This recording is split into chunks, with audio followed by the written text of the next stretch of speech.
আজকে শুক্রবার কি রান্না করবো বৌমা? ভাবতেছি হাত মাখা সর্ষে ইলিশ করলে কেমন হয়। সর্ষে বাটার সময় একটু কাঁচা লঙ্কা আর লবণ দিয়ে বাটো, তাইতে তো ভাব হবে। হ্যাঁ, বাটলাম তো। তারপর একে একে কাঁচামরিচ কুচি, পেঁয়াজ কুচি, হলুদ এবং সর্ষের তেল দিয়ে আমি একটু কচলে নিব।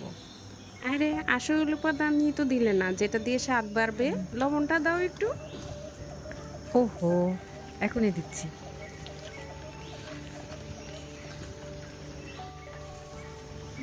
এই তো দিলাম। এখন মাখিয়ে এটাকে আসলে অল্প আঁচে বসাই দিই নাকি? হুম, অল্প একটু পানি দিয়ে দিও, তাহলে নিচে লেগে যাবে না। ওকে। শুধু কি সর্ষে ইলিশই করবে? তোমার ইউনিক পটল ভাজিটাও করো। আমি তাহলে পটল ভাজির ব্যাটারটা রেডি করি। আপনি একটু পটলটা কেটে দিবেন। ওকে। ব্যাটারে কি চালের গুঁড়া দিছো ক্রিস্পি হওয়ার জন্য? কয়টা কালি জিরা দিয়ে দিও, স্বাদটা সুন্দর হবে।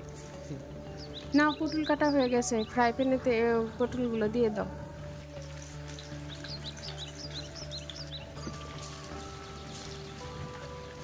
আপনি হেল্প করাতে কত তাড়াতাড়ি কাজগুলো হয়ে গেল। আরে আরে, ইলিশ মাছটাও একটু দেখো।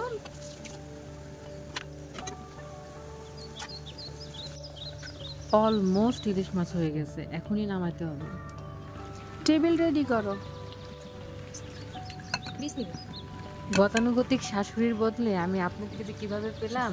বউ শাশুড়ি ভালো বন্ডিং থাকলে সংসার করে স্বর্গ বানানো যায়। এভাবেই যাতে সারা জীবন থাকতে পারি, কারো বদনজরের শিকার যাতে আমরা কোনোদিন না হই। এই পর্যন্ত দেখে থাকলে ভিউয়ার্স, আপনারা একটা লাইক এবং সাবস্ক্রাইব দিয়ে যাবেন। ধন্যবাদ এতক্ষণ মিল অ্যান্ড ডিল বিডির সাথেই থাকার জন্য।